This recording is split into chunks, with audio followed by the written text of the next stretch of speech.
The last few weeks, we've literally been doing nothing but kiteboarding. We're just hopping back and forth every few days, from dinner out to stock up, to Musket Cove to hang with friends, and to Sand Key to kite. So we bribed Kate. We told her that she could have Instagram if she lands a back roll, and she's been out here all morning trying. It's been about 2 hours, and she almost has it. Oh, here she goes. There you go, there you go, there you go! Woo! Yeah! Woo! This could be your first post.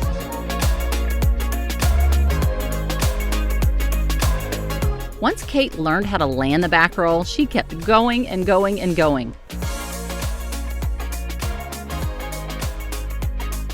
I haven't had much to film lately, so in this episode, Keith answers some of your questions, explains what kind of kite gear he uses, and shares a little about why he misses being in the USA.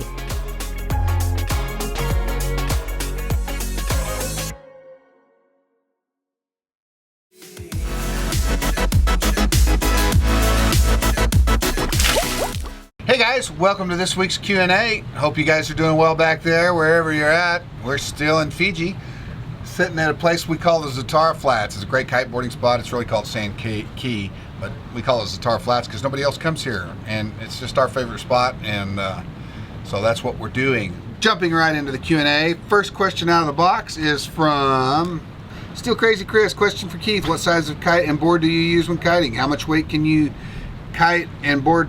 How much weight can your kite and board take? How much does it hold? I don't know how big you are. I just want to know if I can pull my fat butt up. Well, Still Crazy Chris, that's a good question because I am a fatty. Everybody knows it. I'm a little bit on the bigger side, large. You're husky. Thick. You're big bone. Thick with a Q. Big bone. Family size. Family. Super size me.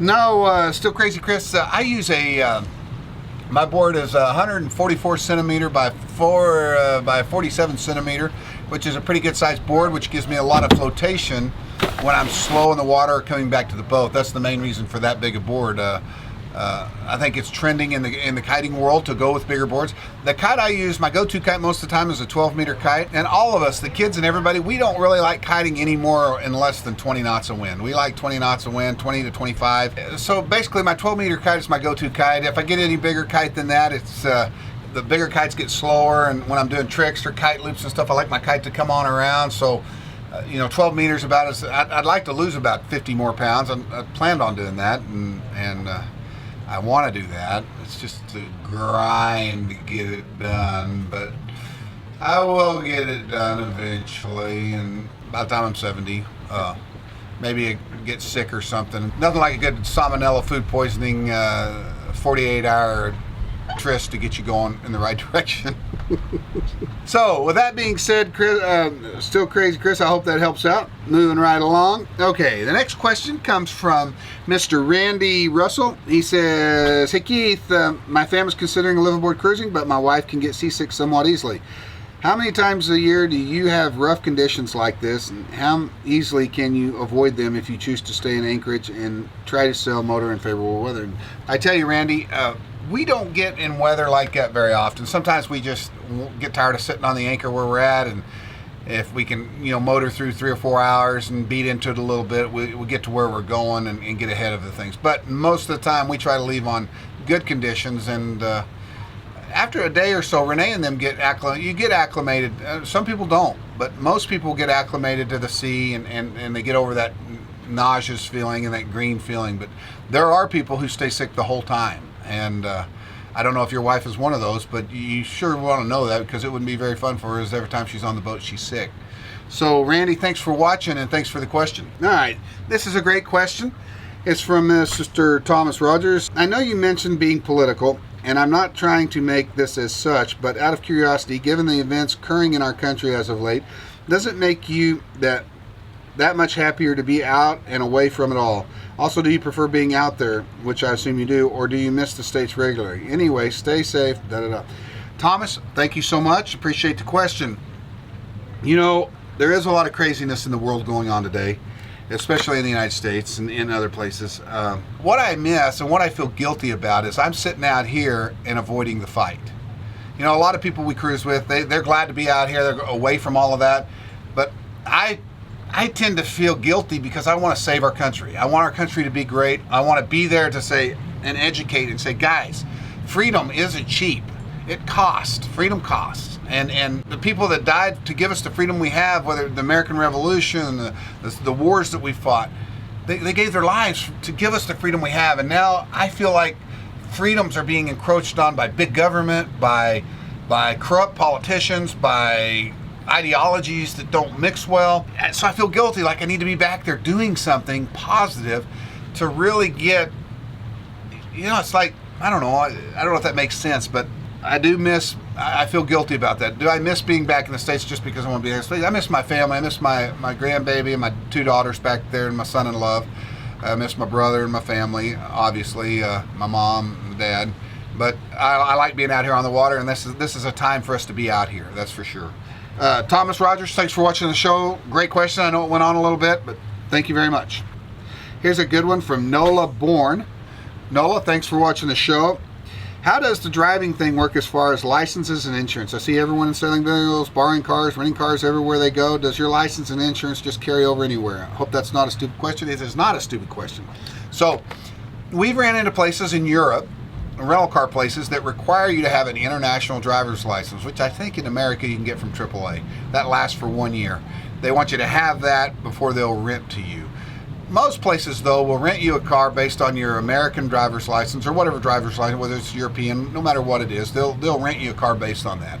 And that's the rules, I guess. We drive all over the place and have never had any issues, but there was a time in Europe where we had to have those international driver's license, and that was what we had to have to rent a car.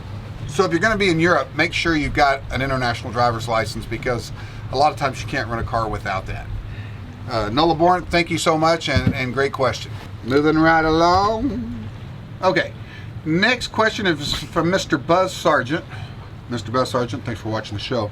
When you walk to town, go to the store, buy a donut in the shop, what do you use for money or cash? Do the supermarket or malls take Visa, MasterCard? This would be good to know and understand before sailing off into the big blue. Happy trails.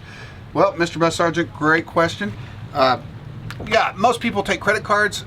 In every port, there just seems to be an ATM machine, so you can go up there and get the local cash currency, and that's what we generally do. When we buy large quantities of stuff, we'll generally use our credit card, because the credit card we have gives us a better exchange rate, and we always let our credit card do the exchange. They'll ask you, do you want to pay for this in American dollars, or do you want to pay for this in the local currency? And you always want to pay in the local currency, because if you let them there at the local branch or the local company exchange that, they're going to give you a worse exchange rate than your credit card company is going to do for you. So always pay in a local denomination if you've got a good exchange rate on your credit card or debit card. And I hope that answers your question, Mr. Buzz Sargent. Thank you very much for watching the show. Next question out of the box is, so next coming up is a shout out to Mr. Trevor Martin, who's a combat rescue helicopter pilot in the United States Air Force. Trevor, we want to thank you for your service. Thanks for watching the show. I'd like to meet you sometime. You give me a ride in one of your Black Hawks. I don't know what you're flying, a Chinook or a Black Hawk, or what exactly you're flying. Probably a Chinook if you're a rescue. I don't know. I know it's your birthday coming up in November, and I want to say happy birthday to you. I hope you have a wonderful birthday in November. And once again, thanks for watching the show, and look forward to meeting you one time, and thank you for your service. All right.